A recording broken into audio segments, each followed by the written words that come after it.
খুব সোনকালে SSC GD কেণ্ডিডেটখিনিৰ কাৰণে ভাল খবৰ আহিবলৈ গৈ আছে। ভিডিঅ'টো স্কিপ নকৰিবা, ভিডিঅ'টো একদম শেষলৈকে চোৱা।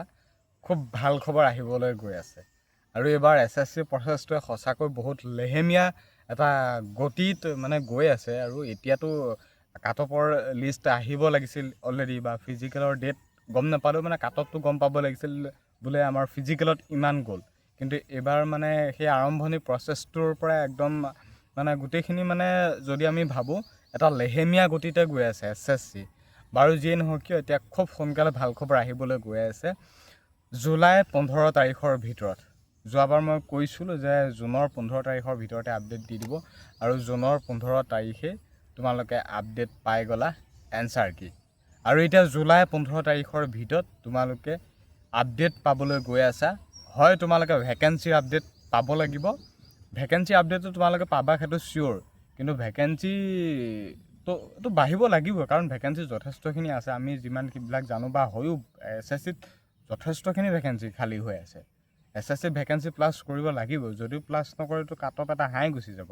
আৰু এছএছচি এইটো এবাৰো কোৱা নাই যে, এবাৰো তেনেকুৱা কৰা নাই যে ভেকেঞ্চিত ইনক্ৰিজ নকৰাকৈ তেওঁলোকে ফিজিকেল পাতি বা মেৰিট মাৰিছে সেইখিনি পোষ্টতে। এছএছচি প্ৰত্যেকবাৰে ভেকেঞ্চি ইনক্ৰিজ কৰাই আছে বা বৃদ্ধি কৰাই আছে, 20,000 25,000 তেনেকৈ বঢ়াই দিয়ে।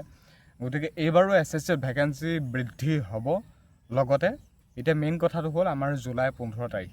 জুলাই 15 তাৰিখৰ ভিতৰত আমাৰ ৰিয়েল মাৰ্কটো কিমান পাইছোঁ, বোলে আমাৰ মাৰ্ক কিমান, বোলে ইমান মাৰ্ক, গোটেইখিনি মাৰ্ক কেলকুলেট কৰি বা লাষ্ট নৰ্মেলাইজেশ্যনৰ মাৰ্ক পৰ্যন্ত গোটেইখিনি আমি মাৰ্ক চাব পাৰিম। আমাৰ জুলাই 15 তাৰিখৰ ভিতৰতে মাৰ্ক দি দিব, আৰু লগতে ভেকেঞ্চি ইনক্ৰিজৰ সন্দৰ্ভতো তোমালোকে গম পাই যাবা। এতিয়া দুটা কথাই গম পাবা, ভেকেঞ্চি ইনক্ৰিজৰ সন্দৰ্ভত এইটো গম পাবই লাগিব, লগতে তোমালোকে নৰ্মেলাইজেশ্যন মাৰ্ক বা ক'ত কিমান পাইছা নাপাইছা গোটেইখিনি কেলকুলেট কৰি গোটেই মাৰ্কটো তোমালোকে গম পাবা। এতিয়া এছএছচিত এতিয়া আমাৰ আহিবলগীয়া কি আছে, এছএছচিত আহিবলগীয়া কেইবাটাও আপডেট আছে। ভেকেঞ্চিৰ সন্দৰ্ভত 1 নম্বৰ এটা আপডেট, ভেকেঞ্চি সন্দৰ্ভত আপডেট আহিবলৈ গৈ আছে।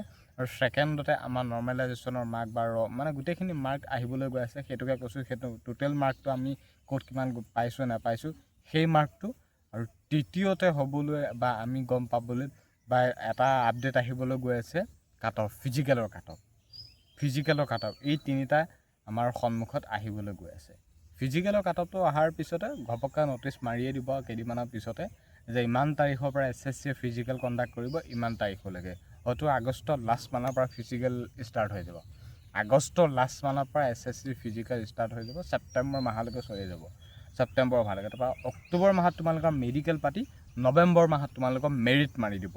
ডিচেম্বৰ নোপোৱাগৈ নৱেম্বৰ মাহত তোমালোকৰ মেৰিট মাৰি দিব। গতিকে সেয়েহে কৈছোঁ, হাতত খুব কম সময় আছে। এতিয়া তোমালোকে জুলাই 15 তাৰিখৰ ভিতৰত আপডেট পাই যাবা, আৰু কেইটামান দিন আছে অপেক্ষা কৰা, মুঠতে ৱেইট কৰা। ক'ত কিমান মাৰ্ক আছে সেইটোতো গম পাবাই, লগতে ভেকেঞ্চি ইনক্ৰিজৰ সন্দৰ্ভতো এইটো আপডেটটো আহিব লাগিবই, এইটো চিয়'ৰ আহিব লাগিবই।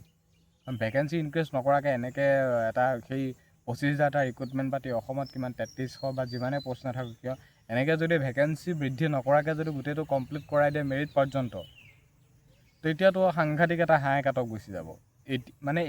কাট অফটো কি হিচাপত জানা যায়, ফাইনেল মেৰিটলৈকে তোমালোকৰ 70 ঘৰতে থাকিব, 80 ঘৰ নুচুবগৈ।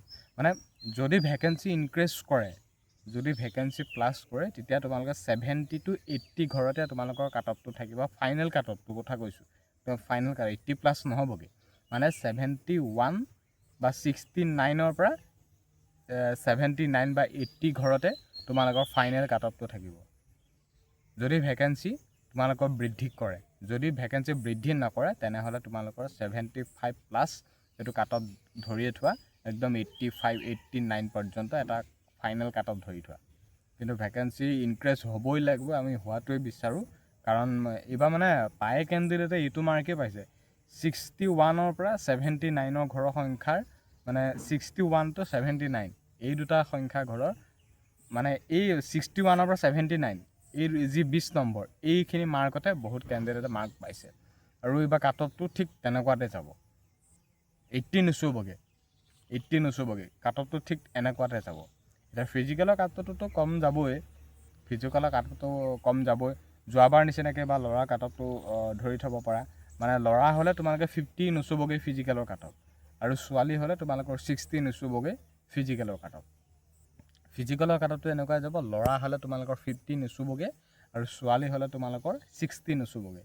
ছোৱালীৰ সংখ্যাৰো বহুত পোষ্টৰ সংখ্যা কিমান 271 নে কিমানটা আছিলে, আৰু বাকী ল'ৰাৰো 31 নে কিমান পোষ্ট ল'ৰাৰ পোষ্ট আছে। বা যিয়ে নহওক ল'ৰা হওক লাগিলে ছোৱালী হয়, এটা পোষ্টত 8জন বা 8জনীকেই মাতিব, তেনেকৈ এটা মিলাব। আৰু ঠিক ফিজিকেল ক্লিয়াৰ হোৱাৰ পাছতে তোমালোকৰ মেডিকেলৰ লিষ্ট বা মেডিকেলৰ কাট অফ মাৰি দিব, মেডিকেলত মাতিব তোমালোকক 2জনকৈ। গতিকে সেই হিচাপতে হ'ব, আৰু সেই 2জনৰ ভিতৰত এজনে চিলেকশ্যন পাব মেৰিটত। গতিকে SSC বস্তুটো ইমানো ইজি নহয়। খালি SSCত এইটোৱে এটা ইজি যে ভাল এটা যিটো হাই লেভেলৰ মাৰ্ক এটা পাই থয়, একদম পূৰা চিলেকশ্যন পাক্কা আছে। যদি তেওঁ ফিজিকেলতো ক্লিয়াৰ হৈ থাকে, যদি তেওঁ মেডিকেলতো ক্লিয়াৰ হৈ থাকে, যদি তেওঁ ডকুমেণ্টছতো ক্লিয়াৰ হৈ থাকে। গতিকে সেয়েহে কৈছোঁ তোমালোকে ভালদৰে প্ৰিপেৰেশ্যন প্ৰস্তুতি এইখিনি পূৰা মুঠতে চলাই থাকা। এতিয়া জুলাই 15 তাৰিখৰ ভিতৰত আপডেট আহি যাব। এনেওতো আপডেট আহিবই, এনেও আহিব, মুঠতে আপডেট আহিবই।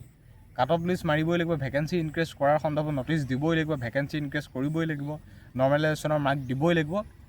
এতিয়া মুঠতে যিখিনি কথা কৈ আছোঁ বা এইখিনি আহিবলগীয়াই আছে, মুঠতে আহিব, সেইটো চিয়'ৰ আহিবই। সেইখিনি নহাকৈ তোমালোকে এনেকৈ ডিচেম্বৰলৈকে জানো বহাই থ'ব, কেতিয়াও নথয়। কিন্তু মানে 10 দিন তোমালোকে অপেক্ষা কৰা, 10 বা 15 দিন অপেক্ষা কৰা, আপডেট একদম মজা আপডেট পাই যাবা। এইবাৰ নৰ্মেলাইজেশ্যনৰ মাৰ্কো এইবাৰ প্লাছ হ'ব, কাৰণ এইবাৰ শ্বিফ্টত মানে বহুখিনি শ্বিফ্ট মানে বহুত টাফেই হৈছে। গতিকে নৰ্মেলাইজেশ্যনৰ মাৰ্কটো এইবাৰ বহুতৰে প্লাছ হোৱাৰ সম্ভাৱনা আছে। নিগেটিভ হয়তো ইমান খাব কিন্তু কম খাব। এইবাৰ নৰ্মেলাইজেশ্যনৰ মাৰ্কটো যথেষ্ট মানে প্লাছ হ'ব, 6, 7, 4, 5 তেনেকৈ যিমান পাৰে হয়তো প্লাছ হ'ব। গতিকে সেইটো এটা প্লাছ পইণ্ট আছে। এতিয়া খালি 5 কিলোমিটাৰ পূৰা দৌৰি থকা ছোৱালীখিনিকো কৈছোঁ 1600 মিটাৰ দৌৰি থকা। আমাৰ ইণ্টাৰভিউ গ্ৰাউণ্ড য'তেই নিদিয়ক কিয়, তোমালোকৰ ফিল্ডত কেতিয়াও নদৌৰাই, তোমালোকৰ গ্ৰাউণ্ডতেই দৌৰিবা, পাকা নিচিনা ৰাস্তাতে দৌৰাব, তাতেই দৌৰিব লাগিব, জোতা পিন্ধি দৌৰিব লাগিব। খালী ভৰি তাত তোমালোকে এনেও দৌৰিব নোৱাৰা, SSC জেগা, ৰোডে ধৰি থয়, এইটো ৰোড ৰানিঙে হ'ব। তেনেকৈ তোমালোক দৌৰাই থ'ব। ছোৱালী হ'লে আপ ডাউন 800 দি থ'ব, বাকী ল'ৰা হ'লে তোমালোকক এনেকৈ 1200 আপ ডাউন এনেকৈ দিয়াই থৈ দিব। গতিকে বস্তুটো ঠিক তেনেকুৱা। বা যিয়ে নহওক ৰাস্তাতে দৌৰাব, এতিয়া ভালদৰে প্ৰস্তুতি চলোৱা। মানে 24 মিনিটটো টাইম লাগিবই, বাকী 5 কিলোমিটাৰ হওক বা 1600 মিটাৰ হওক, টাইম য'ত যিটো সেই টাইমৰ আগত যেনেকৈ নহয় মুঠতে সোমাবই লাগিব। তেতিয়াহে তোমালোকে মেডিকেল পাবা। ফিজিকেল ক্লিয়াৰ যদি এটা ভাল মাৰ্ক লৈ যদি ফিজিকেলটো ক্লিয়াৰ কৰিব নোৱাৰা তো লাভ নাই, তেনেকুৱা নিচিনা কথা। এটা ভাল মাৰ্ক পাইছা, গতিকে ফিজিকেল ক্লিয়াৰ কৰিবই লাগিব। এতিয়াতো বতৰ খুব ধুনীয়া, ৰ'দ দি আছে, মানে ইভিনিং টাইমত প্ৰেক্টিছ কৰিবলৈ খুব ধুনীয়া। ইভিনিং হওক বা মৰ্ণিং হওক, মৰ্ণিং পৰা 4-5টা বজাত ৰানিঙৰ কাৰণে খুব ধুনীয়া সময়। আৰু ইভিনিং হৈছে 4-5টা বজাতো ইভিনিঙৰ। এতিয়াতো 4টা বজাত খুব ৰ'দেই দি থাকে, 4টা পৰা 6 মানে 5টা পৰা 6টাৰ ভিতৰত। ৰাতিপুৱা হ'লে তোমালোকৰ 4টা বজাৰ পৰা 5টা এইখিনি সময় ৰানিং কৰিবলৈ খুব ধুনীয়া। আৰু ইভিনিং হ'লে তোমাৰ 5টা পৰা 6টাৰ ভিতৰত ৰানিং কৰিবলৈ খুব ধুনীয়া এটা সময়। এতিয়া খুব ধুনীয়াকৈ লং ৰানিং কৰি থকা, এটা টাইম মেইনটেইন কৰি, আৰু খুব মানে ভৰিবিলাক মুঠতে পূৰা জঁপিয়াই যোৱা দি, মানে এনেকৈ পূৰা দাং খুৱাই দৌৰিব লাগিব। ভৰিবিলাক খুব মেলি এটা জোৰত দৌৰিব লাগিব। যদি কোজা হৈ দৌৰিব নালাগিব, আৰু ভৰিকেইটা চপাই দৌৰিব নালাগে। ভৰিবিলাক খুব মেলি দাঙি আৰু পূৰা ফিট হৈ দৌৰিব লাগে, আগলৈ মূৰ কৰি, তেনেকুৱা নিচিনা কথা। এইবিলাক কথা মন কৰিলে এটা ৰানিঙত মুঠতে পাছ কৰিবাই। গতিকে কোজা হৈ নদৌৰিবা, এইবিলাক কথা মুঠতে মন কৰিব লাগে। টাইমৰ প্ৰতি আমি ধ্যান দিব লাগিব। ভালদৰে আগত 2জনমান গৈ আছে, তেওঁক আমি ক্ৰছ কেনেকৈ কৰিব পাৰোঁ, এইখিনি কথাৰ প্ৰতি ভালদৰে ধ্যান দিব লাগিব। গতিকে বস্তুবোৰ তেনেকুৱাই, খালি তোমালোকে ভালদৰে মন কৰা আৰু কেইটামান দিন আছে অপেক্ষা কৰা, প্ৰেক্টিছ পৰা চলাই থাকা। আপডেট আহিবই আৰু জব হ'বই। 3300 অসমত বৰ্তমান ভেকেঞ্চি আছে, 3300 ল'ৰা ছোৱালীয়ে পাব। ইয়াত তোমালোকক 100 ল'ৰা ছোৱালীক চাকৰি দি নথয়। গতিকে সেয়েহে কৈছোঁ, 3300 ল'ৰা ছোৱালী অসমৰ পৰা SSC GDত পাব, ইমানো ইজি কথা নহয়। খালি ছোৱালীৰ ক্ষেত্ৰতহে পষ্টৰ সংখ্যাটো কম, সেয়েহে কৈছোঁ ছোৱালীসকলেও প্ৰস্তুতি চলোৱা, ল'ৰাসকলেও কৰা। ল'ৰাসকলে বিশেষকৈ ফিজিকেলত বেছি ফেইল কৰে। বহুত মানে শকত ৱেইট থকা ল'ৰা আজিকালি নহয়, তেওঁলোকে পঢ়াত ভালদৰে এটা মাৰ্ক পাই লয়, তাৰপিছত ফিজিকেলত মানে ফেইল হৈ যায়। গতিকে সেয়েহে কৈছোঁ ল'ৰাখিনি বিশেষকৈ ফিজিকেলত যাতে ফেইল নোহোৱা, সকলোকে কৈছোঁ ফিজিকেলত ফেইল নোহোৱা, মেডিকেলতো ফেইল কোনো পধ্যেই হ'ব নালাগে। ডকুমেণ্টছখিনি ক্লিয়াৰ কৰা আজিৰ তাৰিখত, আৰু লগতে তোমালোকে ফিজিকেলটো কণ্টিনিউ ৰাখি থাকে। এতিয়া আহিবলগীয়া যিখিনি আপডেট আছে, সেইখিনি এনেও আহিব, তেনেও আহিব, তোমালোকক দিবই। গতিকে ইমান ধৰফৰাই থাকি লাভ নাই। যিটো আহিব লাগে, যিটো দিব লাগে, সেইখিনি পাবাই। এতিয়া তোমালোকৰ কাম কৰা, অফিচিয়েল নটিছে বা অফিচিয়েলিভাৱে কাম কৰিব। বস্তুটো তেনেকুৱাই নিশ্চয় বুজিব পাৰিছা ইয়াত তোমালোকৰ কাম কৰা অফিচিয়েলি কাম কৰিব তেনেকুৱাই গতিকে ভিডিঅ'টো আজি তাৰিখত খুব বেছি শ্বেয়াৰ কৰা নিশ্চয় বুজিব পাৰিলা আৰু ইমানখিনি সময়লৈকে চাই থকাৰ কাৰণে বহুত বেছি ধন্যবাদ